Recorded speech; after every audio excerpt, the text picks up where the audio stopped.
GoForThe2.com, and with the Week 9 predictions, before I give you the selection on this video, Kansas State at West Virginia, tune into college football today, this coming Saturday, October 31st, 10 a.m. Eastern to 12 p.m. Eastern. College football today, you can check it out on sportsgrid.com, or go to MSG Plus, MSG Networks, Madison Square Garden Networks, MSG Plus, 10 a.m. to 12 p.m. Eastern. College football today will take you through all the top 25 battles, give you some under-the-radar selections, give you my best bets that are in this video, along with some prop bets. We started incorporating those last week from FanDuel, so check that out. 10 a.m. to 12 p.m. Eastern this coming Saturday, October 31st. Some great games on tap at 12 noon. Then once the games kick off at noon, from noon until 5 p.m. Eastern, you can check me out on sportsgrid.com. In-game live. We take it through the in-game wagering perspective. I'll tell you what I see in terms of my on-the-field analysis about all the 12 o'clock games. Take you straight through 3:30. Look for value throughout the day, and there's some crazy line movement as these games progress. So really good show. Check it out. 10 to 12 for college football today, and then 12 to 5 with in-game live this coming Saturday, October 31st. Let's talk about this Big 12 matchup between Kansas State and West Virginia.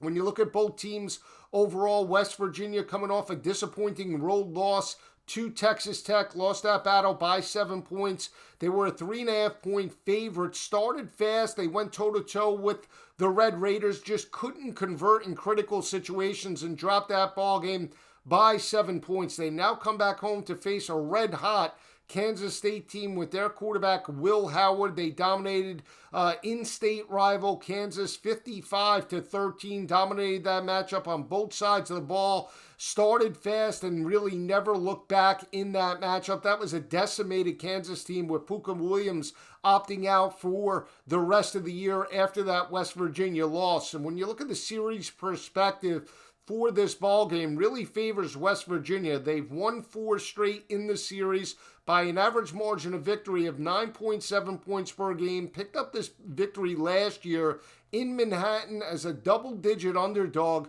24-20. I think this game comes down to a couple factors.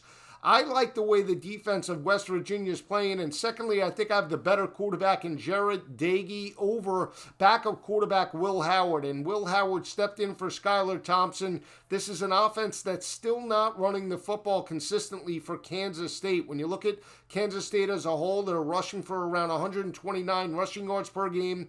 Will Howard has completed 58% of his passes, 3 touchdowns, 1 interception. Last week, they stayed in manageable third downs. That secondary, though, for Kansas State can be a concern going on the road against Jarret Doege, and that's the matchup I look for. When you look at Jarret Doege heading into this ballgame, he's a calm, poised quarterback, got this victory last year on the road. He understands the type of defensive scheme that Chris Klieman and the Wildcats are going to run in this matchup. He is completing 64% of his passes, 1,389 yards, 9 touchdowns, and 3 interceptions. When you look at the transition under Neil Brown for West Virginia, I think it's glaring. It's twofold. We'll start on the offensive side of the ball with the rushing attack. Letty Brown and Alex Sinfield lead the rushing attack for West Virginia.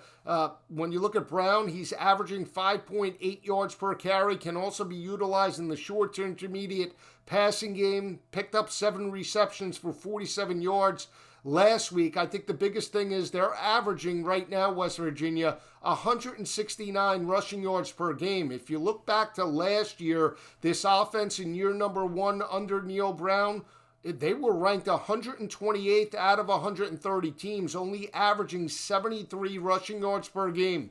That put West Virginia into long third downs, put a lot of pressure on their offensive line, and that's why they lost a lot of ball games. But now in year number 2, you're seeing the transition. They're running the football more effectively. That's preserving drives and, more importantly, preserving their defense. And when you look at their defense in this matchup, they are solid at the point of attack. They're only allowing 109 rushing yards per game, 3.1 yards per carry. I think that's the matchup going up against K-State's offensive line. They can force the game onto Will Howard, and that's where I think I give the edge to West Virginia's defense and, more importantly, their secondary that's only giving up 152 passing yards per game. They only allowed 200 passing yards against that explosive Texas Tech offense.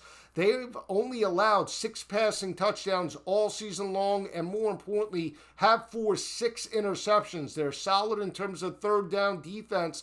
I think I have the better quarterback with Jared Dagey, the more physical defense that does have, through 5 games with West Virginia, Darius Stills and Dante Stills lead that defensive front.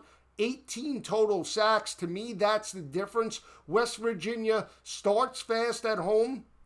Don't like Kansas State on the road. They do pick up a 10-point victory over the Kansas State Wildcats this coming Saturday. And this could be a team that you can look at through the rest of the year in terms of West Virginia as possibly playing spoiler to some of the better teams in the conference.